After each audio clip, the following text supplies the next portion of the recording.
এই মুহূর্তে আমি রয়েছি ছুটিয়া ব্রিজ। এখানকার স্থানীয়দের বক্তব্য 20 বছর হয়ে গেল এইভাবে পিলার করে লম্বা খাড়া করে দিয়েছে, কিন্তু ব্রিজটা কিন্তু দেখো ওই প্রান্ত থেকে এই প্রান্ত কোনো জায়গাতে ব্রিজটা কিন্তু সমাপ্ত হয়নি।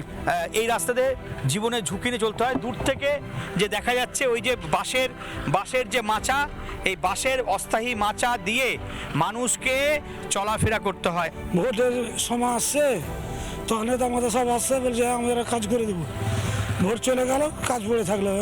15-20 বছর থেকে ওই ঝুলানো আছে। একটু বর্ষা হয়ে গেলে আমাদের রাস্তায় চলাচল মুশকিল হয়ে গেছে। এই টেপ টিএলটি এগুলো কিছু নাই, এটাই সমস্যা হলো। জলে আর আয়রনওয়ালা জল খাচ্ছি আমরা। আমাদেরকে জলের অভাব, আমরা কিনে খাই জল। বাড়িতে ট্যাপ কল নাই, হ্যাঁ নাই না, পঠন পাঠন তো ঠিকঠাক হচ্ছে এটা আমি কোনো মতেই বলতে পারি না, কারণ আমার একার পক্ষে 3টে ক্লাস নেওয়া তো সম্ভব না। আমি যেহেতু আর্টসের টিচার, আমি সায়েন্সের মানে কোনো ক্লাসই করতে পারি না, অঙ্ক বিজ্ঞানের কোনো ক্লাসই করতে পারি না। সেটা ওদেরকে নিজের দায়িত্বেই ছাত্রদেরকে পড়তে হয়। এখানে আপনার মূলত ক্লাস কটা? আমার এখানে 3টে ক্লাস, ক্লাস 6, ক্লাস 7, ক্লাস 8, মোটে 167 জন ছাত্রছাত্রী। মালদা জেলা গঙ্গা ভাঙন কবলিত এলাকা।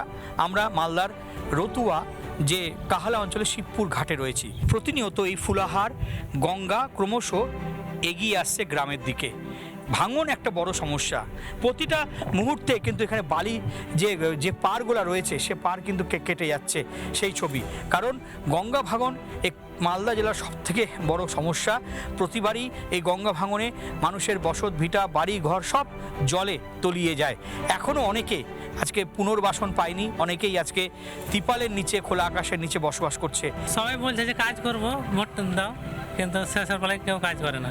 মানে গঙ্গা ভাঙনের কোনো কাজ হয় না।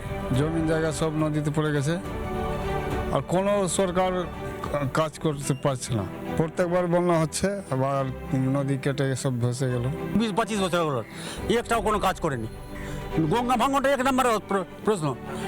তারপরে আমাদের আছে রাস্তাঘাট, ব্রিজ, একটাও কাজ করেনি। নদী ভাঙনে 3 বার এখানে এসছি, আজ পর্যন্ত নদী ভাঙনের কোনো সুবিধা করে দেয়নি। ভুতনিতে 2 বার বাঁধ কাটা হলো, 3 বার কোনো পয়সা দেয়নি। পয়সা দিয়েছে সব ওরা খেয়ে নিয়েছে, আর আমরা ওকে চাই না। ব্যক্তি প্রতিশ্রুতি বড়ের কথা উনি বলেছিলেন, উনি সেই দাবি রেখেছেন, সমস্ত উন্নয়নমূলক কাজ করবেন। আগামী দিনে মানুষের যে দাবি, সেই দাবিকে নিয়ে আগামী দিনে সমর মুখোপাধ্যায় 6 বারের বিধায়ক হয়ে এই কাজগুলো করবেন। প্রায় 7 বছর 8 বছরের মতো এমএলএ আছে শাসক দলের ছত্রছায়া, অথচ তারই এলাকাতে অনেকগুলো কাজ উনি করেননি। বয়স হচ্ছে প্রায় 90-এর কাছাকাছি বয়স। উনি আর শারীরিকভাবেও পারেন না, কিন্তু ক্ষমতার জন্য উনি বিভিন্ন রকম ভাওতাবাজি প্রতিশ্রুতি দেন। মালদা থেকে দীপঙ্কর গোস্বামী, রিপাবলিক বাংলা। রাস্তাঘাট, স্কুল, গঙ্গা তীরবর্তী অঞ্চল মানে নদী তীরবর্তী অঞ্চল সবটাই তো দেখলেন। তাহলে বিধায়কের রিপোর্ট কার্ডটা কি দাঁড়ালো এক নজরে দেখে নিন।